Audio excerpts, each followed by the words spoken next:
എല്ലാവർക്കും ടാലൻറ്റ് ഹണ്ടിൻ്റെ പുതിയൊരു വീഡിയോയിലേക്ക് സ്വാഗതം. ഈ വീഡിയോയിൽ നമ്മൾ നോക്കാൻ പോകുന്നത് 5ാം ക്ലാസ്സിൻ്റെ അടിസ്ഥാന പാഠാവലിയിൽ നിങ്ങൾക്ക് ഓണപരീക്ഷയ്ക്ക് പ്രതീക്ഷിക്കാവുന്ന ചോദ്യങ്ങളും അതിൻ്റെ ഉത്തരങ്ങളുമാണ്. നമ്മൾ 13 ചോദ്യങ്ങൾ തൊട്ട് മുൻപത്തെ വീഡിയോയിൽ അപ്ലോഡ് ചെയ്തിട്ടുണ്ടായിരുന്നു. ഇനി 14ാമത്തെ ചോദ്യം മുതലാണ് നമുക്ക് നോക്കാനുള്ളത്. ചോദ്യങ്ങളിലേക്ക് പോകാം. കാട്ടിൽ പോയ കണ്ണനും കൂട്ടുകാരും അവിടെ എന്തെല്ലാം കളികളിലാണ് ഏർപ്പെട്ടത്? വിശകലനക്കുറിപ്പ് എഴുതുക. നമ്മൾ കാട്ടിൽ പോയ കണ്ണനും കൂട്ടുകാരും ഏർപ്പെട്ട കളികളും അതുപോലെ തന്നെ നമ്മുടെ ഇപ്പോഴത്തെ കളികളുണ്ടല്ലോ, ഇപ്പോഴത്തെ ഗെയിംസ് ഒക്കെ ഉണ്ടല്ലോ, അപ്പം നമ്മുടെ ഈ ജനറേഷനും അതുപോലെ തന്നെ കണ്ണനും കൂട്ടുകാരും ആ ഒരു കാലഘട്ടവും തമ്മിൽ താരതമ്യം ചെയ്തിട്ട് നമ്മളൊരു കുറിപ്പൊക്കെ ഇതിനു മുൻപ് താരതമ്യ കുറിപ്പ് തയ്യാറാക്കിയിട്ടുണ്ടായിരുന്നു. നിങ്ങൾ ആ വീഡിയോ കണ്ടിട്ടില്ലെങ്കിൽ പോയി കാണണം. അതൊക്കെ ഇമ്പോർട്ടൻ്റ് ആയിട്ടുള്ള ക്വസ്റ്റ്യൻസ് ആണ് ഈ പാഠത്തിൽ നിന്നുള്ള. നമുക്ക് നോക്കാം. വിശകലന കുറിപ്പാണ്. കാട്ടിലെത്തിയ കണ്ണനും ചങ്ങാതിമാരും നിരവധി കളികളിൽ ഏർപ്പെട്ടു. ചിലർ കേളികൾ കൂകുമ്പോൾ ഒപ്പം കൂവിയാർത്തു കുഴിലുകൾ പാടുമ്പോൾ ചിലർ പാടുകയും ചെയ്തു. പക്ഷികളുടെ നിഴൽ പിടിക്കാൻ ചിലർ മത്സരിച്ചോടി. അരയന്നങ്ങൾ നടക്കുന്നത് പോലെ ചിലർ നടന്നു. ചിലർ മാറ്റലിയോടെ പേശി നിന്നു. വാനരന്മാർ മരത്തിൽ കയറുമ്പോൾ ചിലർ അതിനു പിന്നാലെ പാന് വാലിൽ പിടിച്ചു വലിച്ചു. ഇങ്ങനെ അവർ ഓരോ കളികളിൽ ഏർപ്പെട്ടു. അവർ കാട്ടിൽ പോയപ്പോൾ കളിച്ച കളികളും ഒക്കെയാണ് പറഞ്ഞിട്ടുള്ളത്. നമ്മൾ പറഞ്ഞിട്ടുണ്ടായിരുന്നു അവരുടെ അടുത്ത കൂട്ടുകാരെന്ന് പറയുന്നത് ആരാണ്? കാട്ടിലെ ജീവികളാണ് അവരുടെ കൂട്ടുകാരെന്ന് പറയുന്നത്. 15ാമത്തെ ചോദ്യം നോക്കൂ. ടോമോയിലെ കായികമേള എന്ന പാഠത്തിലൂടെ തെദുസ്കോ കുറോയാനഗിയെ നമ്മൾ പരിചയപ്പെട്ടു. അവരെക്കുറിച്ച് ചില സൂചനകൾ താഴെ കൊടുത്തിട്ടുണ്ട്. ഈ സൂചനകൾ വെച്ചിട്ട് നമ്മളോട് ജീവചരിത്ര കുറിപ്പാണ് തയ്യാറാക്കാൻ പറഞ്ഞിട്ടുള്ളത്. നമുക്ക് സൂചനകൾ നോക്കാം. 1933 ഓഗസ്റ്റ് 9 ജപ്പാൻ നഗരമായ ടോക്കിയോ സിറ്റിയിലാണ് ജനിച്ചിട്ടുള്ളത്. അഭിനേത്രിയാണ്, ടെലിവിഷൻ അവതാരകയാണ്, ഐക്യരാഷ്ട്ര സംഘടനയുടെ ഏജൻസിയായ യൂണിസെഫിൻ്റെ ഗുഡ്വിൽ അംബാസിഡറാണ്. അതുപോലെ ടോട്ടോചാൻ ജനാലയ്ക്കരികിൽ വികൃതിക്കുട്ടി എന്ന ആത്മകഥാഗ്രന്ഥം മുകളിൽ കൊടുത്ത സൂചനകളും നിങ്ങൾക്കറിയാവുന്ന കാര്യങ്ങളും കൂട്ടിച്ചേർത്ത് തെദുസ്കോ കുറോയാനഗിയെ കുറിച്ചുള്ള ഒരു ജീവചരിത്രക്കുറിപ്പ് തയ്യാറാക്കുവാനാണ് പറഞ്ഞിട്ടുള്ളത്.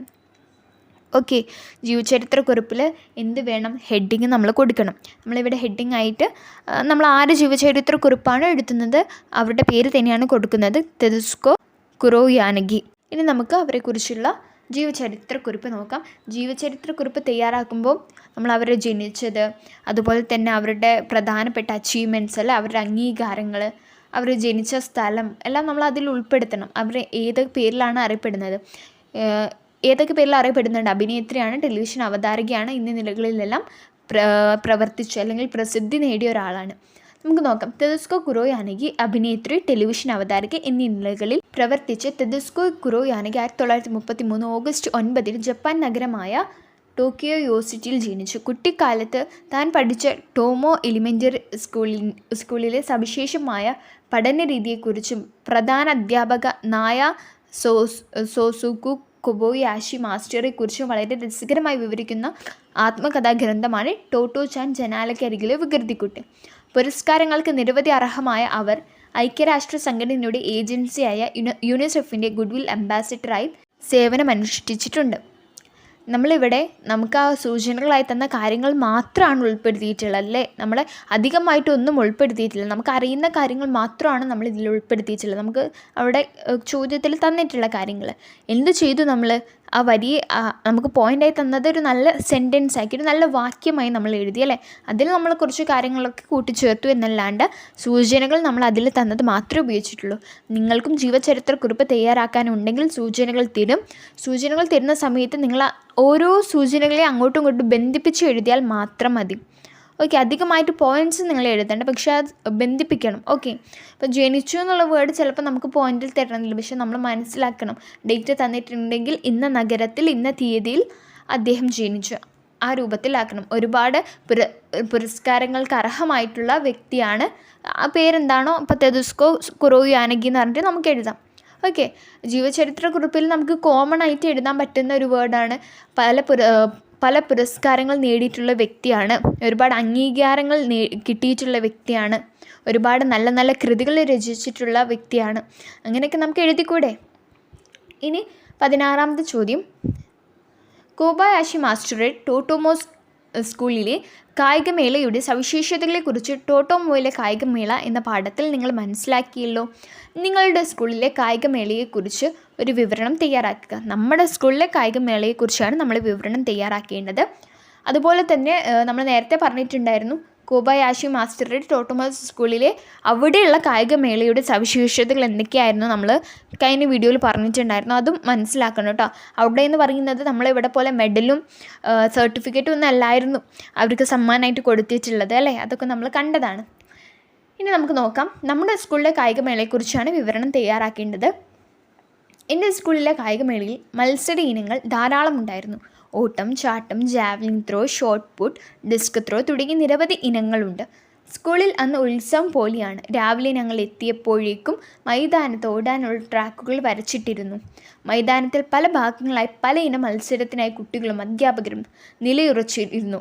മത്സരിക്കുന്നവരുടെ പേരുകൾ വിളിച്ചു പറഞ്ഞുകൊണ്ടിരുന്നു. എല്ലാവരും ആഹ്ലാദത്തിലും ആവേശത്തിലുമായിരുന്നു. മത്സര ഇനങ്ങളിൽ പങ്കെടുക്കുന്നവരെ കൈയടിച്ചും മാർപ്പ് വിളിച്ചും മറ്റുള്ളവർ പ്രോത്സാഹിപ്പിച്ചു. വിജയികളെ എല്ലാവരും അഭിനന്ദിച്ചു. സമ്മാനങ്ങളും സർട്ടിഫിക്കറ്റുകളും മൈതാനത്ത് വെച്ച് തന്നെ വിതരണം ചെയ്തു.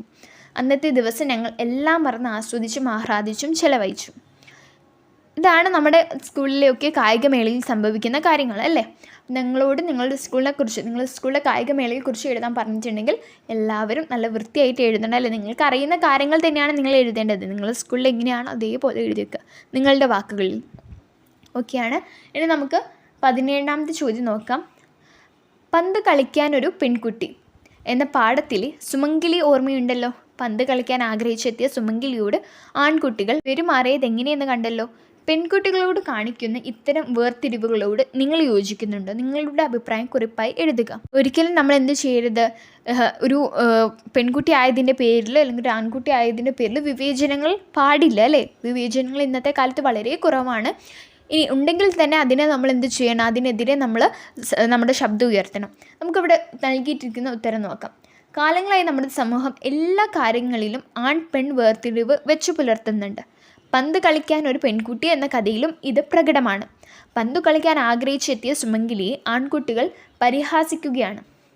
നീ പോയി കഞ്ഞിയും കറിയും വെച്ച് കളിക്കുക എന്നാണ് അവർ പറയുന്നത്. പെൺകുട്ടികൾക്ക് പറ്റിയ കളിയല്ല ഫുട്ബോൾ എന്നാണ് ആൺകുട്ടികൾ ചിന്തിക്കുന്നത്. ആൺകുട്ടികൾ കാണിക്കുന്ന ഇത്തരം വിവേചനങ്ങളോട് യോജിക്കാനാവില്ല. ഇന്ന് പെൺകുട്ടികൾ എല്ലാ മേഖലയിലും തങ്ങളുടെ പ്രതിഭ തെളിയിച്ചു കൊണ്ടിരിക്കുന്നവരാണ്. കലാകായിക മേഖലകളിലും ശാസ്ത്ര സാങ്കേതിക രംഗത്തും രാഷ്ട്രീയത്തിലുമൊക്കെ ശോഭിക്കുന്നവരായി അവർ മാറിയിരിക്കുന്നു. പക്ഷേ ഈ കാലഘട്ടത്തിലും പെൺകുട്ടികൾ ആൺകുട്ടികളെ പോലെ ആവാൻ പാടില്ല എന്ന് ചിന്തിക്കുന്നവരും കുറവല്ല. അവർ പെൺകുട്ടികളെ രണ്ടാം തരക്കാരായി കാണുന്നു. ഇത്തരം ഇടുങ്ങിയ ചിന്താഗതികൾ നല്ലതല്ല. കുടുംബങ്ങളിൽ ആൺ പെൺ വേർതിരിവില്ലാതെ കുട്ടികളെ വളർത്തിയെടുത്താൽ മാത്രമേ വേർതിരിവുകളില്ലാതെ ആണിനും പെണ്ണിനും തുല്യനീതി ലഭിക്കുന്ന ഒരു സമൂഹം രൂപപ്പെടുകയുള്ളൂ. ഈ ഒരു ചോദ്യം വളരെ ഇമ്പോർട്ടൻ്റ് ആണ്. ആ പാഠത്തു നിന്ന് നിങ്ങൾക്ക് ഒരുപാട് ചോദ്യങ്ങൾ നമ്മൾ ആ പാഠത്തു നിന്ന് ഡിസ്കസ് ചെയ്തിട്ടുണ്ടായിരുന്നു കഴിഞ്ഞ വീഡിയോകളിലൊക്കെ ആയിട്ട്. കാണാത്തവരുണ്ടെങ്കിൽ അതിൻ്റെ ലിങ്ക് ഞാൻ ഡിസ്ക്രിപ്ഷൻ ബോക്സിൽ ഞാൻ കൊടുക്കാം. നിങ്ങളത് തീർച്ചയായും പോയി കാണുക. മറ്റൊരു വീഡിയോയുമായി നമുക്ക് വീണ്ടും കാണാം. താങ്ക്